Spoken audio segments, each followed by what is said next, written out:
મારું નામ નિર્જરા શાહ છે. હું માસૂમ સ્કૂલમાં અત્યારે હાલમાં ભણું છું. આજે અમારી પહેલી ટેસ્ટ ઇંગ્લિશની છે અને અમે બહુ જ સારી રીતે તૈયારી કરાવી છે. સ્કૂલે તે અમે સારી રીતે તૈયારી કરાવી છે, એટલે પૂરો ભરોસો છે કે પેપર સારું જશે.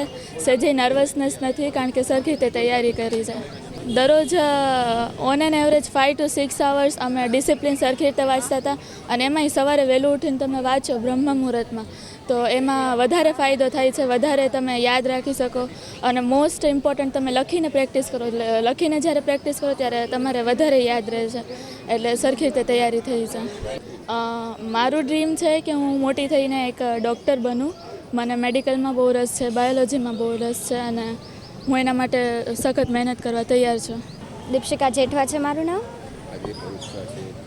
હા, આજે અમારે ઇંગ્લિશની પરીક્ષા છે અને આઈ હોપ સો કે આટલી મહેનત અમે કરી છે તો અમને સારા માર્ક્સ જ આવશે. સો તૈયારી તો અમે ફૂલ કરી છે. એન એવરેજ અમે રોજે અમે 6 to 5 hours અમે સ્ટડી કર્યું જ છે. દિન રાત મહેનત કરી જ છે, તો આવી જ જશે. અત્યારે મહાન હાઈસ્કૂલ.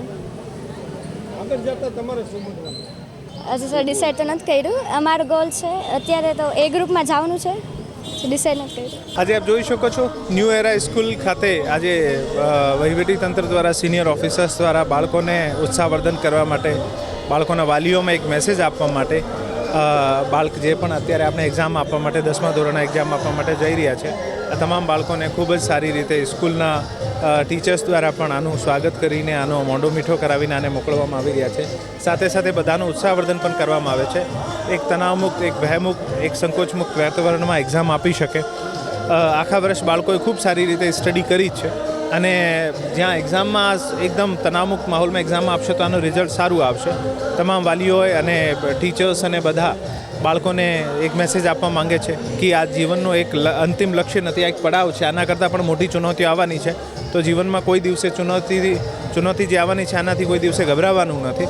સાથે સાથે વાલીઓને પણ એશ્યોર કરવામાં આવે છે કે આજે એક્ઝામની પ્રક્રિયા છે આ ખૂબ જ પારદર્શક રીતે થાય. તમામ એક્ઝામ સેન્ટર્સ ઉપર જે પેપર રિસીવ કર્યાથી લઈને ડિસ્પેચ કર્યા સુધીની પ્રક્રિયા જે છે આ ઉચ્ચ કક્ષાના અધિકારીઓની દેખરેખમાં થાય. જિલ્લાના તમામ જે પણ નાનામાં નાના કોઈ સેન્સિટિવિટી જણાતી હતી ત્યાં તમામ સેન્ટર્સ ઉપર ક્લાસ 1 અને ક્લાસ 2 ઓફિસર્સની અપોઇન્ટમેન્ટ કરવામાં આવી છે, અને આ ઓફિસર્સ સંપૂર્ણ એક્ઝામ પ્રક્રિયા દરમિયાન આનું મોનિટરિંગ કરશે. બાળકોને આપ જોઈ શકો છો, ખૂબ જ ઉત્સાહ, અને મને નથી લાગતું અત્યારે કોઈને સ્ટ્રેસ હશે, કારણ કે માહોલ પણ એટલું સરસ કરી દીધું છે સ્કૂલને. હું સ્કૂલને પણ ખૂબ ધન્યવાદ આપું છું, અને બાળકોના ઉજ્જવલ ભવિષ્ય માટે કામના રાખું છું. ધન્યવાદ. આમ જોઈએ તો પહેલાં બધા નર્વસ જ હોય, પણ આ આપણી જવાબદારી છે, અને ખૂબ સારો ઇનિશિયેટિવ પણ છે સ્કૂલનો કે આ બાળકોને જે સ્ટ્રેસ ફ્રી માહોલથી બહાર કાઢવાના. કારણ કે માનવ મસ્તિષ્ક જે છે જ્યારે તણાવમુક્ત, ચિંતામુક્ત રહે ત્યારે ખૂબ સારો આઉટપુટ આપી શકે છે. અને આ લોજિકથી બાળકોને આપણે અત્યારે થોડા હળવા કરીને મોકલીએ તો મને લાગે છે આનું રિઝલ્ટ સારું આવશે.